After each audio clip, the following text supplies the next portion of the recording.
We're eager to talk with you about anything that is important to you. We want to show you where you are along this vibrational spectrum. We'll help you to understand why you've got a block. It's always the same one. It's always looking for something and counting it as missing, when it's a vibrational version that you have to look with different eyes.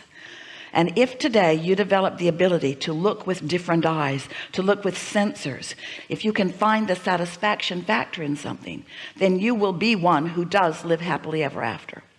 Because as sure as anything, as sure as you sift and sort and you know what you don't want and you know what you do want, and there it is gestating in your vortex of creation, and you've been meditating and you've been tuning in and you're feeling good and you're in love with this and that and this and that, and you are what others say a very positive person because you're looking for things that feel good and you're getting really good at doing that, and you're more optimistic and less pessimistic and you're feeling good.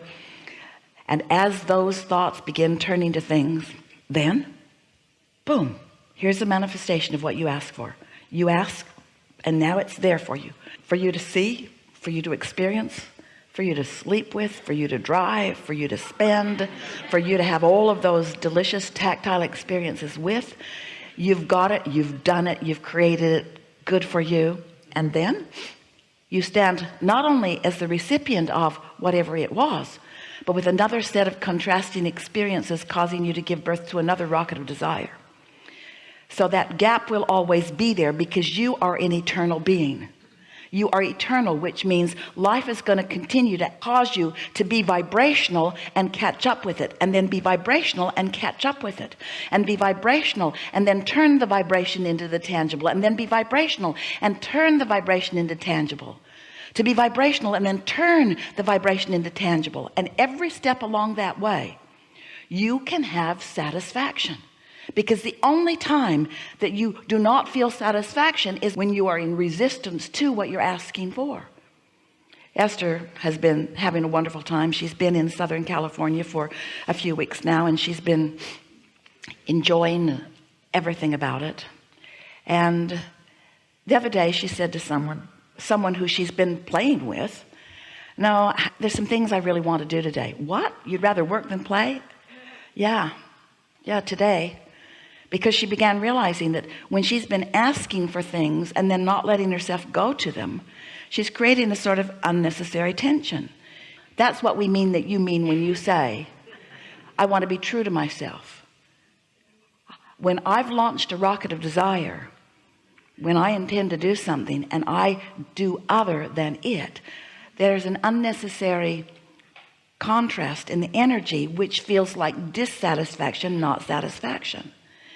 And so we want to help you to understand, because so often as humans you've been measuring the rights and wrongs of your life and others by what's out here in this manifested environment.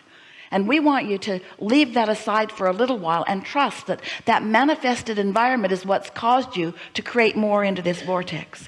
But once you've done step one, and you have, then you can leave that manifested environment aside for a little bit and reach for your satisfaction factor vibrationally. And as you do that, it's sort of like watching your children behaving on a subject in a way that you believe is not good for them, and it is causing you discomfort as you observe it. So you jump right into the middle of it and you lay down a new rule, or you reiterate an old rule, and they continue to ignore you as they've been doing for much of their life. And your frustration factor just goes right through the roof, because you know you're right and they can't hear you. And the reason they can't hear you is because you're not on the vibration of what you mean to say. You're fixated on what's gone wrong, and that's the vibration that's coming out of you. And so these are the words that we want you to leave this room remembering. You just can't get there from there. You cannot improve a situation by jumping into the middle of it at this stage of its seeability, hearability, smellability. In other words, once it's out there and manifested, and it's in that form, through your effort and action and words attempt to change it, the momentum says otherwise, and you're not going to buck that current.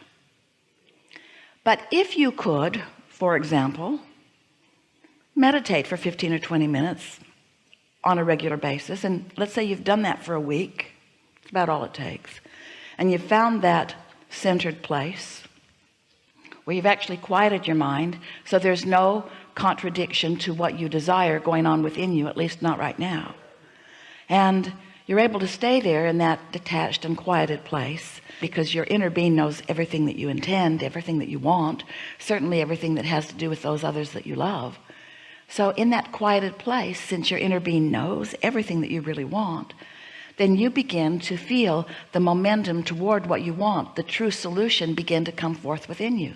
The true solution begin to come forth. Now, it's not really obvious at first. You just feel good, and then impulses come, and maybe you even have something go across your mind, a sort of vision or sort of dream, a sort of sensing of the perfection of this kid of yours. The feeling of love just radiates through you in a way that you haven't allowed in quite a while, because you've been looking at what is instead of about what really is. And now you found that centered place, and now the momentum is flowing, and now thoughts are turning to things, and you're being guided from your tuned in, tapped in, turned on position. And now law of attraction brings you to the perfect moment, because you are in a state of reception. You are totally in the receiving mode, and when you are totally in the receiving mode, law of attraction will not rendezvous you with your kid who's not in the receiving mode. You can walk in and bang on his door and demand that you have a conference with him, but it's not likely that either one of you will be in the receiving mode under those conditions. But here you are, you started over, and you got yourself there, and you followed your impulses, and you rendezvous, and now the words and the conversation, understanding is happening. You see the difference? And everything is that way. You've got to start over, get in the receiving mode, and rebuild your path. It doesn't take a long time. We're talking about 15 minutes a day for a little while. You will be amazed and delighted at how things line up for you when you take the time to become yourself a cooperative component to your own desires.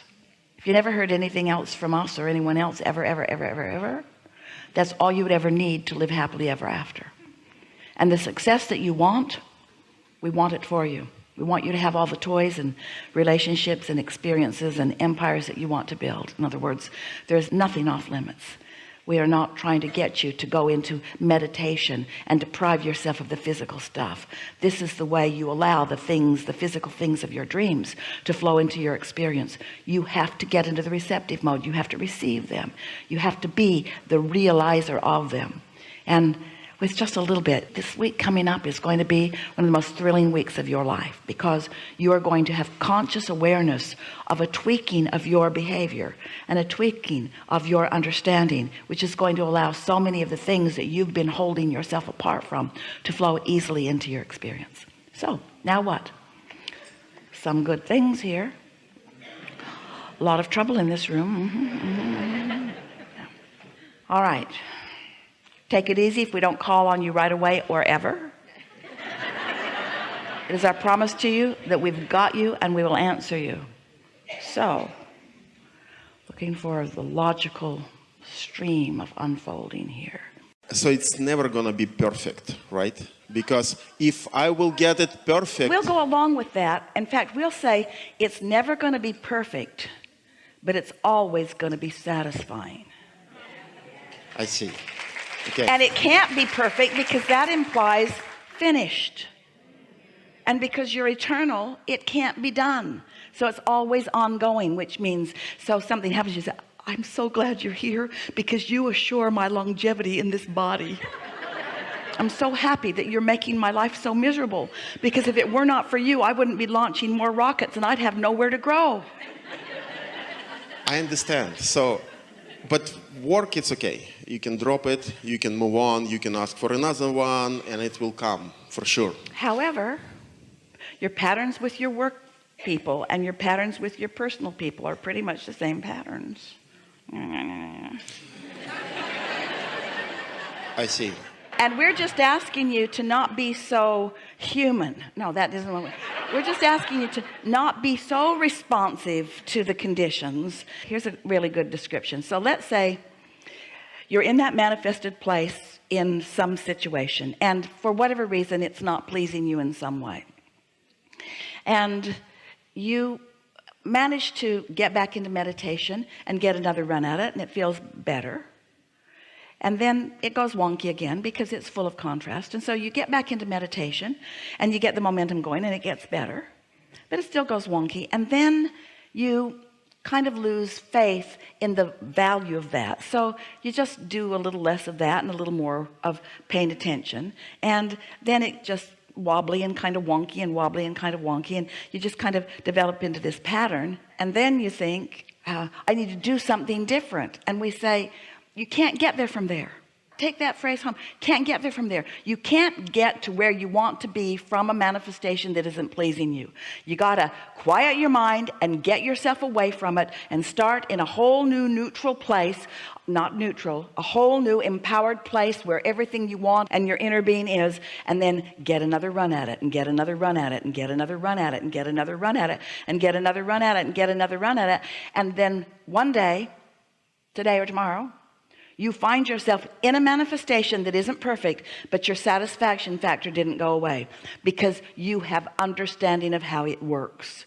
You're not blaming yourself. You're not blaming them. You understand you're collecting data. You understand it's just part of the process of making decisions about what you want. You don't freak out over little things. You stand solid in your knowing that all is well. You just get better and better at riding out the ripples, more and more happy as you go. Do I have to go all the way and start my progress over, or I can concentrate? Because I listened to you and you said concentrate on positives. That's what I was doing. You don't have to, but here's the thing. Even Esther thought she was doing what we were teaching. She just did another focus wheel. So she just soothed it for a minute. Her point of attraction was such that she had some things going on that she'd attracted from previous vibrations that she couldn't clean up with a focus wheel, because there was so much momentum already there that the factors involved just kept knocking her off her alignment. And so here's the best way of describing it. If this relationship is this damn much work, start over. Start over. If it's so much work that you're just spinning yourself into oblivion, if there's so much to react to, then sometimes it's better.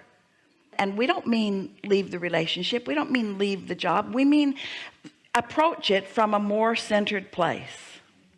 And when you do that, what happens is